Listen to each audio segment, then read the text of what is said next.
18 दिसंबर रात 5:15 शाम कह लेंगे हम, शाम का वक्त, नेशनल हाईवे के ऊपर एक लड़का जिसके हाथ पांव बंधे हुए हैं, आंखों से खून है, कुछ बोल नहीं पा रहा, मुंह से ब्लड है, बुरी हालत में लेकिन जिंदा है, धड़कन चल रही है। हॉस्पिटल लेके जाया गया, वहां पे कुछ इंकशाफात हुए, पता चला कि लड़के की आंखें निकाली गई, लड़के की जबान भी काटी गई, लड़के के पूरे जिस्म के ऊपर कट्स हैं। ऑपरेशन हुआ और लड़के ने ऑपरेशन के बाद बोल तो सकता नहीं था। हॉस्पिटल वालों को पेपर के ऊपर बंद आंखों से एक नंबर लिख के दिया, कॉल की, माँ आ गई, भाई आ गया। लड़का पुलिस स्टेशन गया और वहां जाके उसने इंकशाफ किया कि ये सब कुछ उसके साथ एक लेडी डॉक्टर ने किया है, एक पढ़ी लिखी खातून ने। आप भी परेशान हो गए होंगे कि पढ़ी लिखी खातून ऐसा कैसे कर सकती। पूरी कहानी आपको सुनाते हैं, पूरी कहानी सुनिएगा।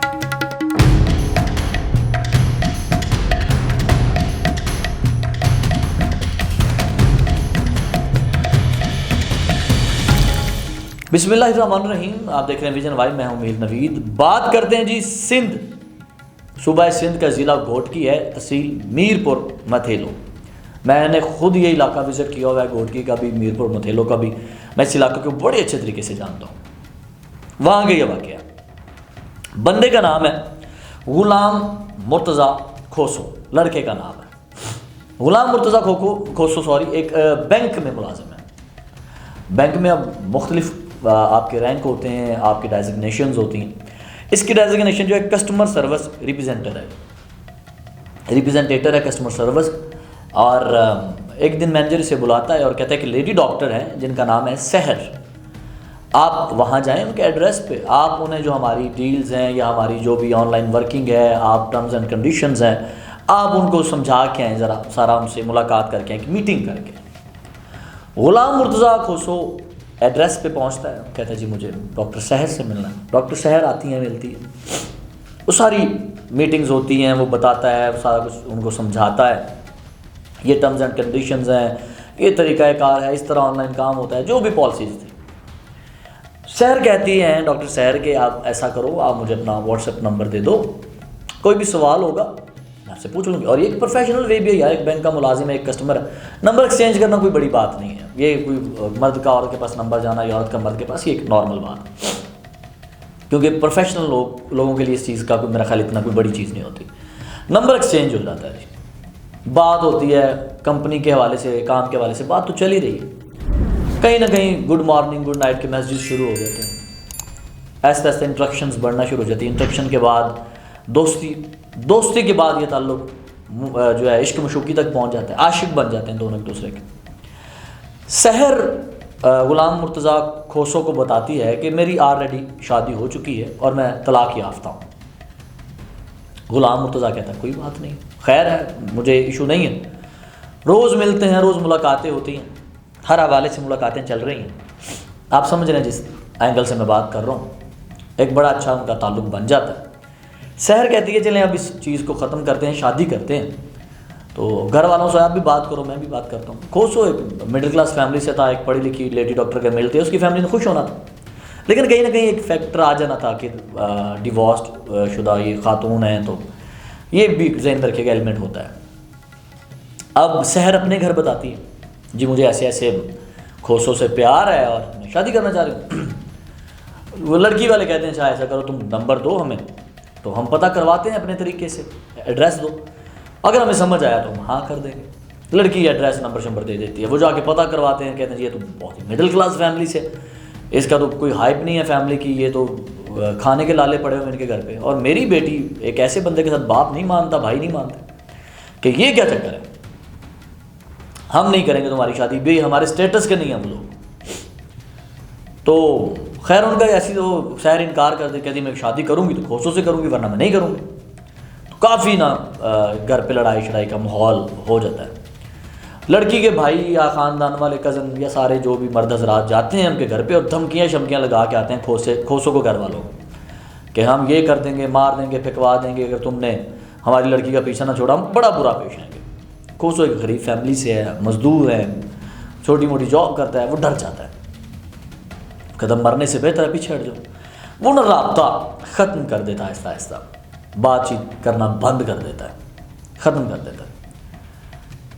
अब खोसो का ट्रांसफ़र हो जाता है मीरपुर मथेलो से सखर, ये काफ़ी एक फ़ासला बन जाता है, कुछ घंटों का ये फासला है।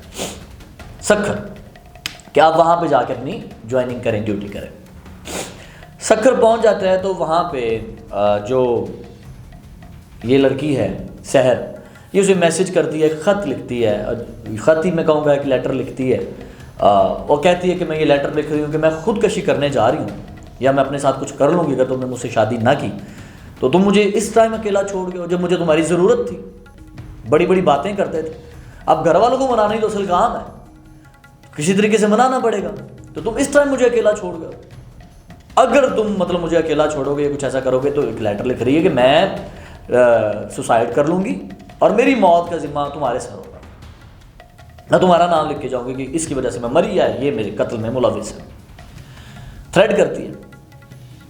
अब ऑलरेडी वो डरा हुआ था गुलाम मुर्तज़ा खोसो, वो ना वो सारे मैसेजेस और वो सारी चीज़ें लड़की के घर वालों को सेंड कर देता।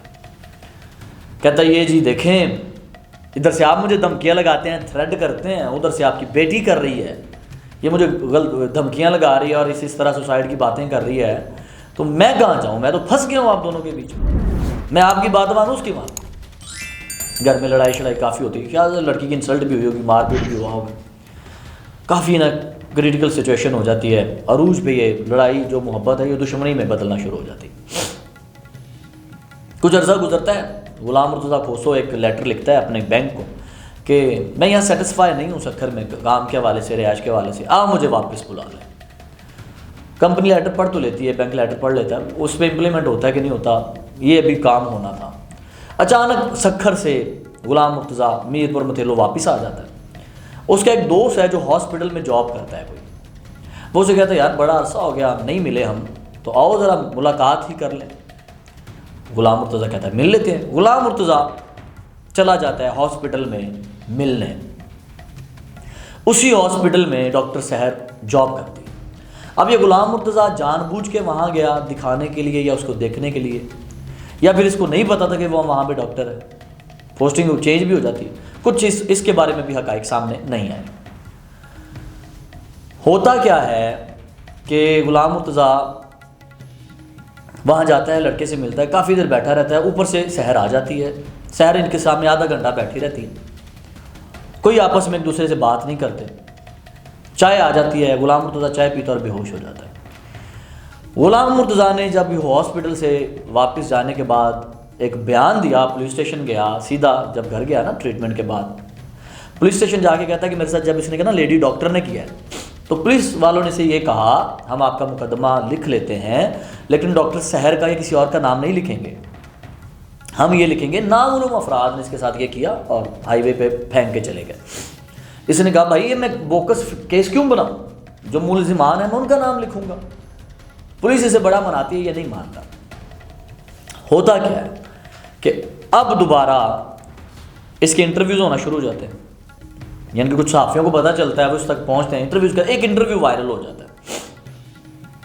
एसएसपी गोटकी जो है वो राब्ता करता है, मिलता है इससे, वो पूछता है, तो ये इसे सारा बताता है कि जब मैं चाय पी के बेहोश हुआ था तो फिर मुझे कुछ लोगों ने पकड़ा, मतलब मुझे फील हो रहा था कि मैं जैसे नींद में गुनूदगी की हालत में बंदा होता है, यानी कि फुल एक तो होता है ना बेहोश, बिल्कुल होश ही नहीं है, एक होता है गुनूदगी कि चाय में कुछ था, एक क्या था समझ नहीं आई, स्प्रे था क्या था।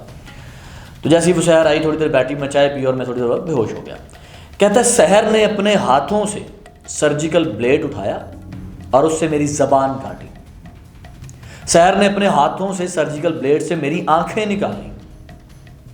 सहर ने अपने हाथों से मेरी पूरी बॉडी के ऊपर कट लगाए और ये कह के कि तुमने मुझे छोड़ दिया, तुमने मुझे छोड़ दिया। उसको ये था, साइको पेशेंट थी, उसको ये था कि इसने मुझे क्यों छोड़ दिया मुश्किल हालात में। एसएसपी ने एक्शन लिया, 7 मुलजिमान के खिलाफ मुकदमा दर्ज है, 3 नामालूम है, 4 जो है वो नामजद हैं, जिसमें जो मेन मुलजिमा है वो सहर। अब ज़ाहिर तफ्तीश होनी है उन पुलिस वालों के भी जिन्होंने केस नहीं लिखा, कहा जी हम गैर मालूम नाम डाल देते हैं। सहर से भी होगा।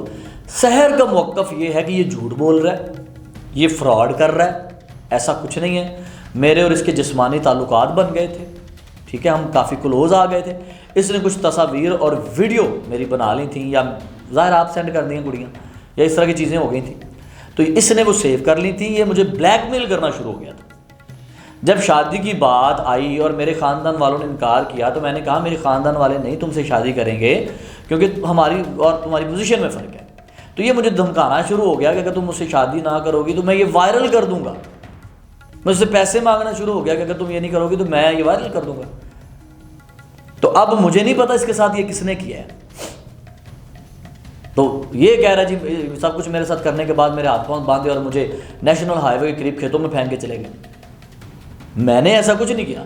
सहर इस चीज़ से मुकर रही है। गुलाम मुर्तज़ा खोसो कह रहा है कि ये सहर ने अपने हाथों से किया। अब यहाँ पे पॉइंट पता क्या, तफ्तीश अभी जारी है, मैं आपको इंशाल्लाह इससे ब्रीफ करता रहूँगा। अब पॉइंट यहाँ पे ये है कि जो पुलिस सहर का नाम लिखने पे ही राज़ी नहीं थी, वो कह रही थी कि नामअलूम अफराद के खिलाफ पर्चा दर्ज करते हैं, क्या वो मीरपुर मथेलो की पुलिस इंसाफाना तरीके से इस केस को हैंडल करेगी? क्या वो पुलिस सही करेगी इन्वेस्टिगेशन? क्या वो पुलिस जो है वो जांच पड़ताल ठीक तरीके से करेगी? मुझे लगता है नहीं करेगी। और मुझे लगता है कि गुलाम मुर्तज़ा का ये केस ख़त्म हो जाएगा। आपको क्या लगता है? अपनी राय से ज़रूर मुस्तफ़ीद कीजिएगा। विजन वाइब देखते रहे। मीर नवीद को इजाज़त दीजिए। अल्लाह ने के बाद।